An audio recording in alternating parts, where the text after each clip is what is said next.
ஆண்டவராகிய இயேசு கிறிஸ்துவின் நாமத்தில் வாழ்த்துக்கள். இந்த நாளிலும் வெளிப்படுத்தின விசேஷம் 11வது அதிகாரம் முதல் 14 வசனங்களை மாத்திரம் நாம் தியானிக்க போகிறோம். இந்த பகுதியிலே 2 சாட்சிகள் என்கிற தலைப்பின் கீழாக நாம் செய்தியை கற்றுக்கொள்ளப் போகிறோம்.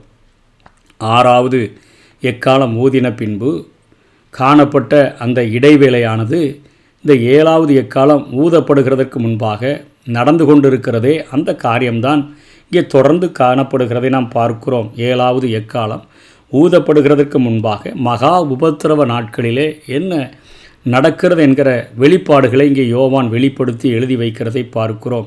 பின்பு வைக்கோலுக்கு ஒப்பான ஒரு அளவுகோல் என்னிடத்தில் கொடுக்கப்பட்டது. அப்பொழுது தேவதூதன் நின்று என்னை நோக்கி, நீ எழுந்து தேவனுடைய ஆலயத்தையும் பலிபீடத்தையும் அதில் தொழுது கொள்ளுகிறவர்களையும் அளந்து பார். ஆலயத்துக்கு புறம்பே இருக்கிற பிரகாரம் புறஜாதியாருக்கு கொடுக்கப்பட்டபடியால் அதை அளவாமல் புறம்பாக்கி போடு. பரிசுத்த நகரத்தை அவர்கள் 42 மாதம் அளவும் மிதிப்பார்கள் என்று இங்கே சொல்லுகிறதை பார்க்கிறோம்.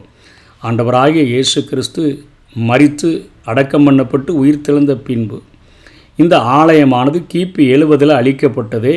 உபத்திரவ காலத்தில் அந்த கெட்டப்பட்ட ஆலயத்தை கொண்டு ஆண்டவர் சொல்கிறாரு, இஸ்ரவேலர்களே, நீ அவர்களுடைய ஆலயத்தை, அவர்களுடைய ஆவிக்குரிய நிலையை நீ புரிந்து கொள்ள வேண்டும் என்பதற்காகத்தான் இங்கே வைக்கோலுக்கு ஒப்பான ஒரு அளவுகோல் கொடுக்கப்பட்டது என்று இங்கே யோவான் எழுதுகிறதை பார்க்கிறோம். லூக்கா 21வது அதிகாரம் 24வது வசனத்தில் சொல்லப்பட்ட இயேசுவின் வார்த்தை இங்கே நிறைவேறுகிறதை பார்க்கிறோம்.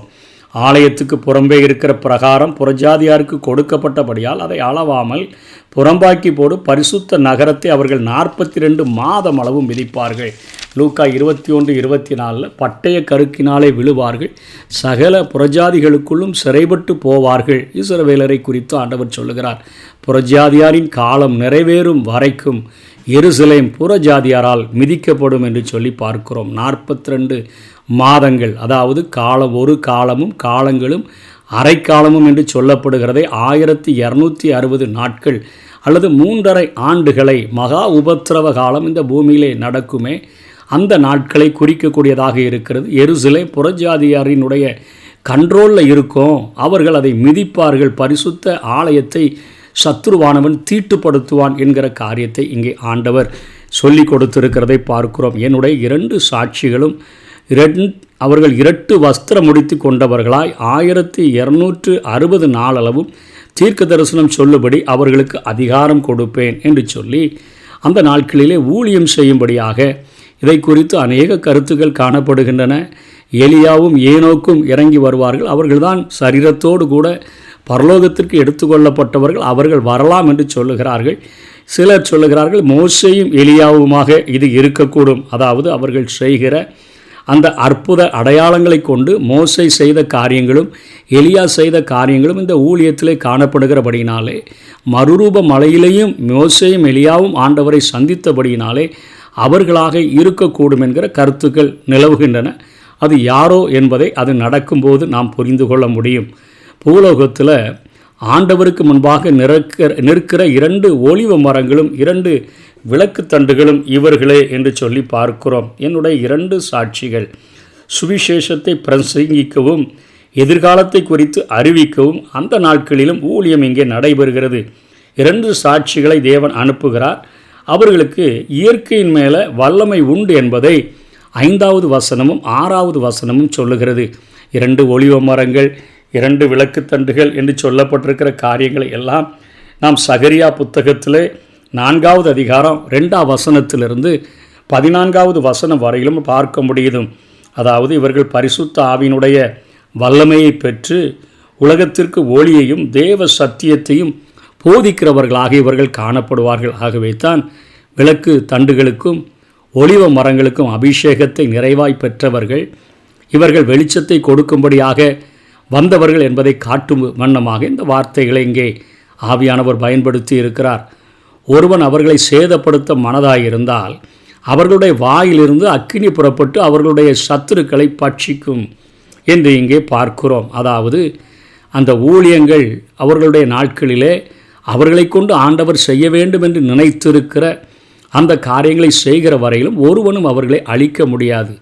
இன்றைக்கு நமக்கும் ஊழியர்களாக இந்த கிருபையின் காலத்தில் சபை நாட்களில் ஊழியர்களாக இருக்கிற நமக்கு தேவன் அழைத்து இருக்கிற அந்த அழைப்பை நிறைவேற்றுகிற வரையிலும் நமக்கு விரோதமாக உருவாக்கப்படுகிற எந்த ஒரு ஆயுதமும் அது வாய்க்காதேத்தான் போகும். ஆகவே தான் இங்கே ஒருவன் சேதப்படுத்த மனதாக இருந்தார், அவர்களுடைய வாயிலிருந்து அக்கினி புறப்பட்டு அவர்களுடைய சத்துருக்களை பட்சிக்கும். அவர்களை சேதப்படுத்த மனதாக இருக்கிறவன் எவனோ அவன் அப்படியே கொல்லப்பட வேண்டும் என்று அந்த மகா உபத்திரவ நாள், அதாவது கடைசி 3.5 ஆண்டுகளிலே ஒரு காலமும் அரை காலமும் காலங்களும் என்று சொல்லப்படுத அந்த 3.5 ஆண்டுகள் அல்லது 1260 நாட்கள் அல்லது 42 மாதங்கள் என்கிற அந்த நாட்களிலே இப்படி நடக்கும். அவர்கள் தீர்க்க தரிசனம் சொல்லி வருகிற நாட்களிலே மழை பெய்யாதபடிக்கு வானத்தை அடைக்க அவர்களுக்கு அதிகாரம் உண்டு. இது எலியாவின் நாட்களில் எளிதாக செய்த காரியம்தான். அவர்கள் தண்ணீர்களை இரத்தமாக மாற்றவும் இது மோசையினால் நடந்த காரியம்.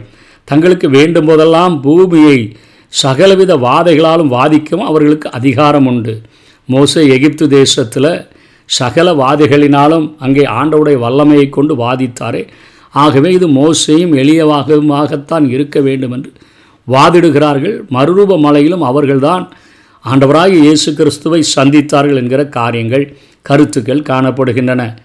இங்கே அவர்கள் தங்கள் சாட்சியை சொல்லி முடித்திருக்கும் பொழுது, அதாவது அவருடைய ஊழியங்கள் நிறைவேற்றி அவர்கள் முடித்த பின்பாக பாதாளத்தில் இருந்து ஏறுகிற மிருகம், அதாவது மரித்தோர்களின் ராஜ்யம் என்று அழைக்கப்படுகிற அந்த பாதாளத்திலிருந்து ஏறி வருகிற மிருகம் அவர்களோட யுத்தம் பண்ணி அவர்களை ஜெயித்து அவர்களை கொண்டு போடும். அந்தி கிறிஸ்துவினுடைய ஒரு ஆவி அவர்களோடு யுத்தம் பண்ணி அவருடைய ஊழியம் முடிந்த பின்பு அவர்கள் அங்கே இரத்த சாட்சியாக அவர்கள் மரிக்கிறார்கள். அவருடைய உடல்கள் மகா நகரத்தின் அந்த விசாலத்தில் வீதியில் கிடக்கும். அந்த நகரம் சோதோம் என்றும் எகிப்து என்றும் ஞான அர்த்தமாய் சொல்லப்படும். அதாவது அதிலே நம்முடைய கர்த்தரும் சிலுவையில் அறையப்பட்டார். இயேசு கிறிஸ்து சிலுவையில் அறையப்பட்ட நகரம் எருசலேம் என்பது நம்ம எல்லாருக்கும் தெரிந்தது. அதை இப்பொழுது சோதோம்னு அழைக்கிற அளவிற்கு அங்கே பாவங்கள் பெருகி இருக்கிறது. ஓரினச் சேர்க்கைகள், நிர்விசாரங்கள், சாங்கோபங்கள் இவைகளெல்லாம் பெருகி இருக்கிறபடினாலே அவைகள் சோதோம் என்று அழைக்கப்படுகிற அளவிற்கு அத்தனை கேடு நிறைந்ததாக இருக்கிறது. எகிப்து என்று ஞான அர்த்தம் என்று சொல்லப்படுகிற எகிப்து ஒரு ஆவிக்குரிய அடிமைத்தனத்தை குறிக்கக்கூடியதாக இருக்கிறது. அன்றைக்கு சரீரப்பிரகாரமாக இஸ்ரவேல் ஜனங்கள் அடிமைப்பட்டு எகிப்திலே கிடந்தார்களே, அதே போல் ஆவிக்குரிய அடிமைத்தனத்தில் இப்போ இருக்கிற இஸ்ரவேலர்கள் இருக்கிறார்கள் என்கிறதே குறிக்கும் வண்ணமாக எருசலேம் இங்கே சோதோமுக்கும் எகிப்துக்கும் ஒப்பிட்டு பேசப்படுகிறதை பார்க்கிறோம். நம்முடைய கர்த்தரும் சிலுவையில் அறையப்பட்டார் என்கிற அந்த காரியம் நமக்கு எருசலேம் என்பதை உறுதியாக நமக்கு அது காண்பிக்கிறது. ஜனங்களிலும் கோத்திரங்களிலும் பாஷைக்காரர்களிலும் ஜாதிகளிலும் உள்ளவர்கள் அவர்களுடைய உடல்களை 3.5 நாள் வரைக்கும் பார்ப்பார்கள். அவருடைய உடல்களை கல்லறையில் வைக்க ஒட்டார்கள். யாருமே அந்த சரீரத்தை எடுத்து அடக்கம் பண்ணலை.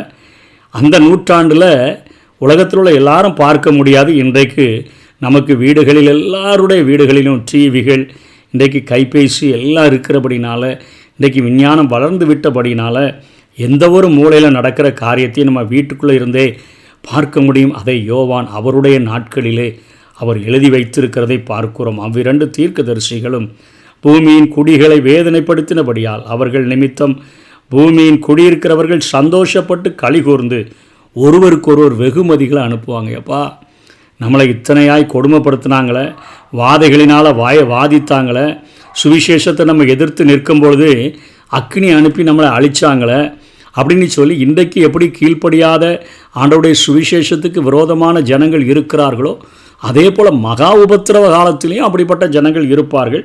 அவர்களுக்கு இவங்க 2 பேரும் மரித்ததுனால மிகுந்த சந்தோஷப்பட்டு அவங்களுக்குள்ளாக அவர்கள் வெகுமதிகளை அவர்கள் அனுப்பி கொண்டு அவர்கள் இருப்பார்கள் என்று சொல்லி 10ஆம் வசனத்தில் பார்க்கிறோம். 3.5 நாளைக்கு பின்பு தேவனிடத்திலிருந்து ஜீவ ஆவி அவர்களுக்குள் பிரவேசித்தது. அப்பொழுது அவர்கள் காலூண்டி நின்றார்கள். அவர்களை பார்த்தவர்களுக்கு மிகுந்த பயம் உண்டாயிற்று. இங்கே ஏறி வாருங்கள் என்று வானத்திலிருந்து தங்களுக்கு உண்டான பெரிய சத்தத்தை அவர்கள் கேட்டு மேகத்தில் ஏறி வானத்துக்கு போனார்கள். அவர்களுடைய சத்துருக்கள் அவர்களை பார்த்தார்கள். எல்லாரும் பார்க்கும்படியா. அதுதான் சொன்னோம், இந்த நூற்றாண்டில் இப்பொழுது நடக்கிற நாட்களில் எல்லாருமே வீடுகளிலிருந்து இந்த காரியங்களை நாம் பார்க்க முடியும். அந்நேரத்திலே பூமி மிகவும் அதிர்ந்தது. உடனே அந்த நகரத்தில் 10 பங்கு இடிந்து விழுந்தது. எருசலேம் 10 பங்கு அங்கே இடிந்து விழுகிறது. மனுஷரில் 7000 பேர் பூமி அதிர்ச்சியினால் அழிந்தார்கள். மீதியானவர்கள் பயமடைந்து பரலோகத்தின் தேவனை மகிமைப்படுத்தினார்கள். ஆண்டவருக்கு பயந்த ஜனங்கள் அங்கே பரலோகத்தின் தேவனை மகிமைப்படுத்தினார்கள் என்று பார்க்கிறோம். 2ஆம் ஆபத்து கடந்து போயிற்று. இதோ 3ஆம் ஆபத்து சீக்கிரமாய் வருகிறது. 15வது வசனத்திலிருந்து அங்கே கடைசி 19ஆம் வசனம் வரையிலும் 7வது எக்காலம் ஊதப்படுகிறதை குறித்து நாம் நாளைய தினத்தில் தியானிக்கலாம். இந்த 2 சாட்சிகள் ஆண்டவருக்கென்று அவர் தங்களுக்கு கொடுக்கப்பட்ட நாள் வரையிலும் அபிஷேகத்தினால் நிறைந்தவர்களாக ஆண்டவருடைய சுவிசேஷத்தை வைராக்கியமாக பிரசங்கித்து இரத்த சாட்சிகளாய் மரித்தார்கள். இரத்த சாட்சிகளாய் மரித்தாலும் ஆண்டவர் அவர்களை பரலோகத்தில் சேர்க்கிற ஒரு ஆண்டவராக இருக்கிறார் என்பதற்கு ஆதாரமாக இந்த சத்தியங்கள் நமக்கு சொல்லப்படுகிறது. இன்றைக்கு நம்ம மேலேயும் கொடுக்கப்பட்ட நாட்கள் வரையிலும் சத்துரு நம்மை மேற்கொள்ளுகிறதற்கு ஆண்டவர் விடமாட்டார். நம்மை தம்முடைய வல்லமையினாலும் அபிஷேகத்தினாலும் நிறைத்து அவருடைய சத்தியமான வார்த்தைகளை விதைக்க ஆண்டவர் நமக்கு உதவி செய்வார். நாம் சுவிசேஷத்தை அறிவித்து முடிந்த பின்பு, நம்முடைய ஊழியங்கள் நிறைவேறி முடிந்த பின்பு, நம்முடைய மரணத்திற்கு பின்பாக நிச்சயமாக பரலோக ராஜ்யத்தில் அவரோடு கூட என்றென்றைக்குமாக இருந்து அவர் இந்த பூமியில் இறங்கி வரும்பொழுது அவரோடு கூட ஆளுகிறவர்களாக இந்த பூமியிலேயே 1000 ஆண்டு எருசலேமை மையமாக கொண்டு ஆளுவாரே, அந்த ஆட்சியில் பங்கு பெறுகிறவர்களாக நம்ம திரும்ப வர முடியும். அப்படிப்பட்ட கிருபைகளை தேவன் நமக்கு தந்தருள்வாராக. ஆமென்.